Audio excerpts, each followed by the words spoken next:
Hi friends, welcome back to my channel. అందరూ ఎలా ఉన్నారండి? నేనైతే చాలా బాగున్నాను. మీరు కూడా బాగుండాలని మనస్ఫూర్తిగా కోరుకుంటున్నాను.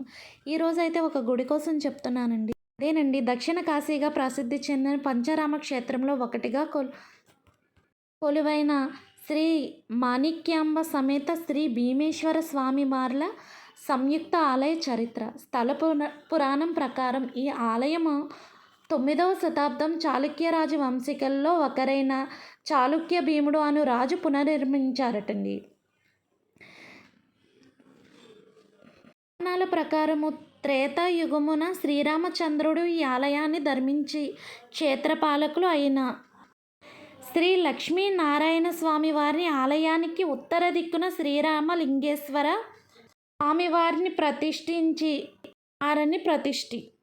ద్వాపర యుగమున శ్రీకృష్ణుడు అర్జునుడు 16వ శతాబ్దమున శ్రీకృష్ణదేవరాయలు ఈ క్షేత్రాన్ని ధర్మించినారు.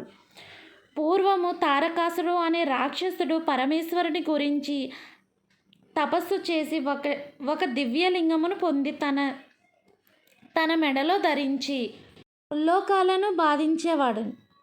దేవతలు పరమేశ్వరుని మొక్కి కుమారుడైన కుమారస్వామికి ఆశ్రయించగా కుమారస్వామి యుద్ధంలో తారకాసుని మెడలో లింగాన్ని 5 భాగాలుగా ఛేదించి తారకాసుడి పంచ ప్రాణాలను తీసివేశాడు.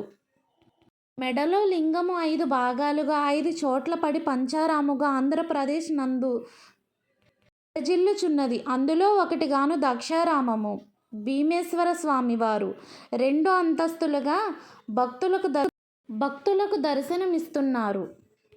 కింది భాగము చీకటి కోణమని అని పిలువబడుతుంది.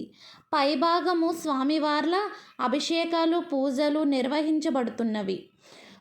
పురాణము దక్ష ప్రజాపతి కుమార్తె దాక్షామణి తన తండ్రి చేత దాక్షారామందు అవమానించబడింది. ప్రాణత్యాగం చేసి ఆ యొక్క శరీరాన్ని పరమశివుడు భార్య శరీరాన్ని భుజం మీద వేసుకుని ప్రళయ తాండము చేయుచుండగా శ్రీ మహావిష్ణువు మాయచి ఆ దేహమును ఖండం చేసి అందు ముఖ్య భాగాలను 18 శక్తిపీఠములుగా భారతదేశం అంతా విరజిల్లుచున్న ఇందు అమ్మవార్లను 12వ పీఠముగా చక్రమంత్రము విరజిల్లుచున్నవి.